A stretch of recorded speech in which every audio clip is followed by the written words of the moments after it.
मी सौ विद्या प्रभाकर जाधव, श्री भवानी विद्यालय आटपाडी. आपणा सर्वांचे मी या गणिताच्या शैक्षणिक व्हिडिओमध्ये स्वागत करते. प्रिय पालकवर्ग आणि लाडक्या विद्यार्थी मित्रांनो, आपण सर्वजणच या कोरोनासारख्या महामारीच्या संकटात अडकलेलो आहोत. जवळजवळ गेले 30 दिवस झाले आपण लॉकडाऊनमध्ये आहोत.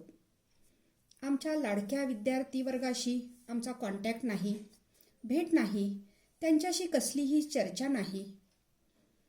विद्यार्थ्यांनाही नेहमीच हवीहवीशी वाटणारी सुट्टी आता नकोशी वाटायला लागली आहे.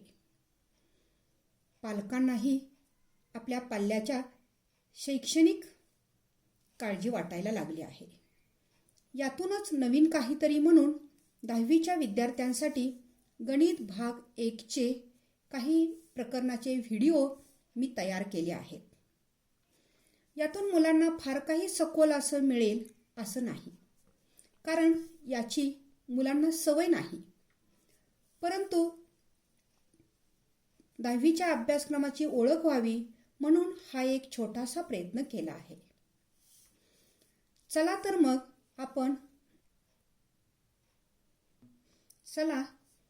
मग आपण 10वीच्या गणित भाग 1 म्हणजेच मॅथमॅटिक्स 1च्या अभ्यासक्रमाची ओळख करून घेऊया. In mathematics first, there are 6 chapters. First chapter is the linear equations in two variables. दोन चलातील रेषीय समीकरणे. We have studied that topic in 9th standard. In 9th standard, we studied that what is meant by linear equation and also some methods that are the elimination method and substitution method are studied in standard 9th. In 10th standard, we will study new two methods that are the graphical method and Cramer's method.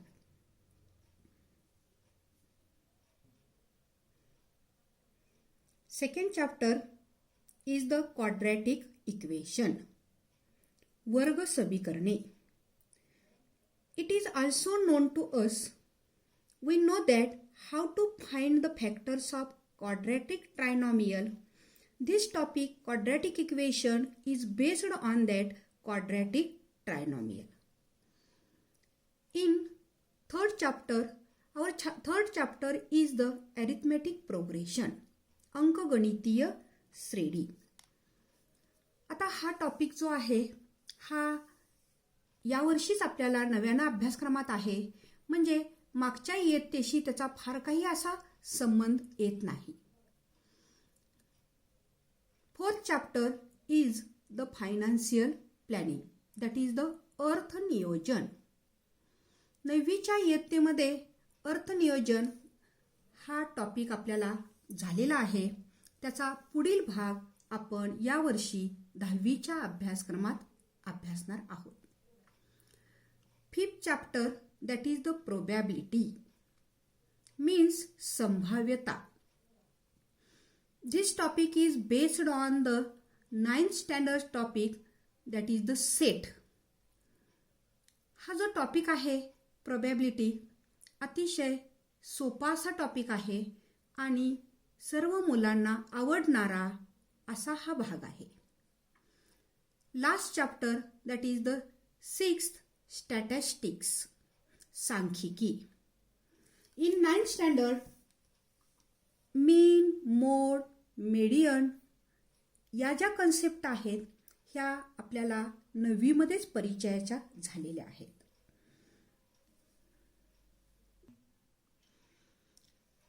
या वर्षीच्या अभ्यासक्रमात स्टॅटिस्टिक्सचा पुढचा भाग आपण अभ्यासणार आहोत. Now we are going to study first chapter that is the linear equation in two variable. Linear equations in two variables म्हणजेच दोन चलातील रेषीय समीकरणे. In last year, that is the 9th standard, we have studied the linear equations in two variables. In 9th standard, we studied some methods of solving the linear equations. That is the elimination method and second method, substitution method. In 10th standard, we will study some another methods of solving linear equations in two variables. That is the first one is the graphical method and second one is the Cramer's method. The next point in that chapter is the equation that can be transformed into linear equation in two variables. It means that we have given some equations which are not the linear equations. So that first we convert that equations into linear equations and then we solve that equations. Third point, that is the application of simultaneous equation. Here simultaneous equations means a pair of linear equations in the same variable. Simultaneous equation ही वेगळी equation नाहीत, तर linear इक्वेशनचीच जोडी असते. Same variable असतात त्याच्यामध्ये. X Y असतील तर दुसऱ्या इक्वेशनमध्ये सुद्धा एक्स वायज व्हेरिएबल असतील. And that type of the equation are the simultaneous equations. हा जो टॉपिक आहे तो बोर्डाच्या परीक्षेमध्ये 8 ते 12 मार्काला विचारला जातो. अतिशय सोपा असा हा टॉपिक आहे. Now we will study the definition of linear equations in two variables. An equation which contain two variables and degree of each variable is 1 is called a linear equations in two variables. म्हणजेच ज्या इक्वेशनमध्ये दोन variable असतात आणि त्या व्हेरिएबलचा index म्हणजे degree म्हणजेच घातांक सुद्धा एकच असतो, या इक्वेशनना linear equations in two variables असं म्हटलं जातं.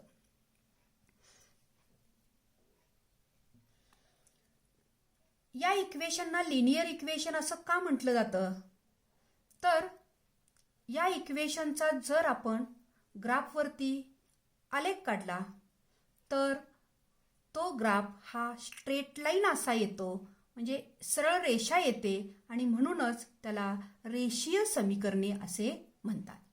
An equation between two variables gives the straight line when we plotted on the graph and therefore that equation is called as the linear equation. Here we have given the one example of the linear equation, that is the 3x minus 4y plus 12 is equal to 0. Here x and y are the two variables. Also degree of x is the 1 and degree of y is also 1. Therefore this is the linear equation in two variable. Now the general form of the linear equation in two variable is ax plus by plus c is equal to 0. Listen again. Ax plus by plus c is equal to 0. Here x and y are the two variables and a, b, c are the real numbers. Real numbers mean that maybe value of that a, b, c are the 1, 2, -1, -2, √2, √3 or maybe. Here one condition is the important, that a and b, these are the constant. A and b are not equal to 0 at the same time. म्हणजेच या standard फॉर्ममध्ये म्हणजे general फॉर्ममध्ये a and b च्या किमती एकाच वेळी 0 असून चालणार नाही. जर 0x अधिक 0y अधिक c बरोबर 0 असं जर समीकरण असेल तर ते linear equation in two variables होत नाही.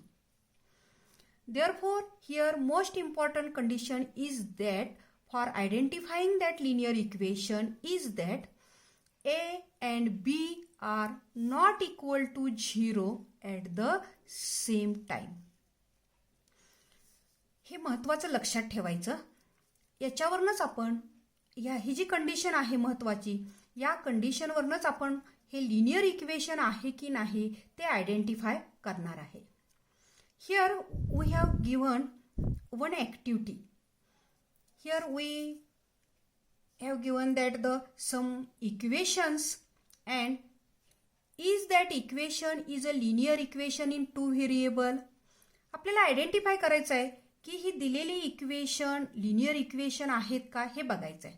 आपल्याला जर त्याची डेफिनेशन समजली असेल, त्याचा जनरल फॉर्म समजला असेल तर आपल्याला हे लिनियर इक्वेशन आहेत की नाहीत हे तुम्ही सहज ओळखू शकाल.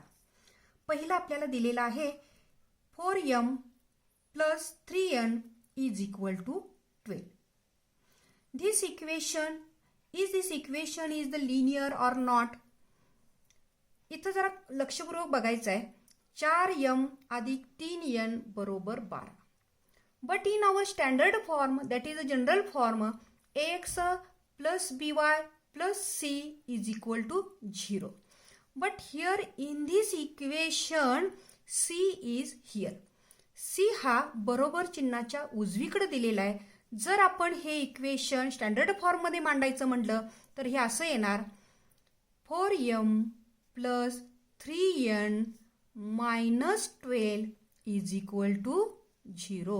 Now this equation is in the standard form. इथं आपल्याला C हा बरोबर चिन्हाच्या उजव्या बाजूला आहे, पण स्टँडर्ड फॉर्ममध्ये आपल्या जनरल फॉर्ममध्ये C हा डाव्या बाजूला आहे. आणि म्हणून आपण हा इथं डाव्या बाजूला जर घेतला तर आपल्याला ओळखता येईल लगेच की हे लिनियर इक्वेशन आहे की नाही ते. बघा आपल्या कंडिशनवरनं, ह्या डेफिनेशनवरनं आणि कंडिशनवरनं आपल्याला हे ठरवता येईल. It is the linear equation in two variables because here m and n are the two variables. Degree of these m and n are also 1.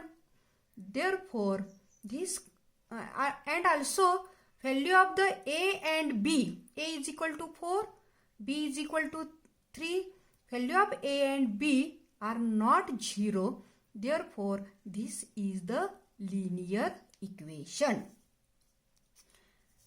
Here second example is that the 3x square minus 7y is equal to 13.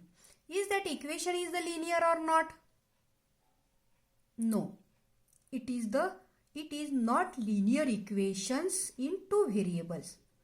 Here x and y are the two variables, but most important condition that the index, that is the degree of x, is here 2.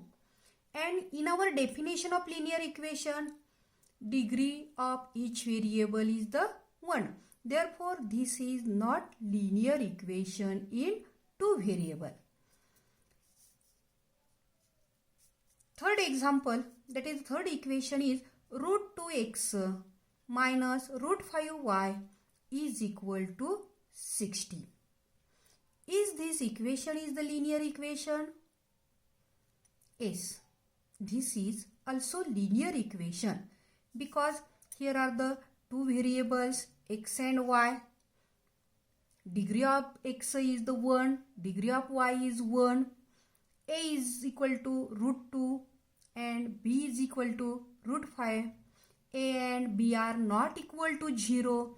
Therefore, this is also linear equation. Now, look fourth equation. 0x plus 6y minus 3 is equal to 0. Here x and y are the two variables. Degree is also 1. But here a is equal to 0 and b is equal to 6. Our condition is that a and b are not equal to 0 at the same time. Here a 0 but b is not 0. Therefore, this equation is also linear equations in two variables. complete your activity given in the book. 5th example, 6th example. Now आजच्या पाठामध्ये आपण इथेच थांबणार आहोत. उद्याच्याला याचा पुढचा भाग आपण अभ्यासूया.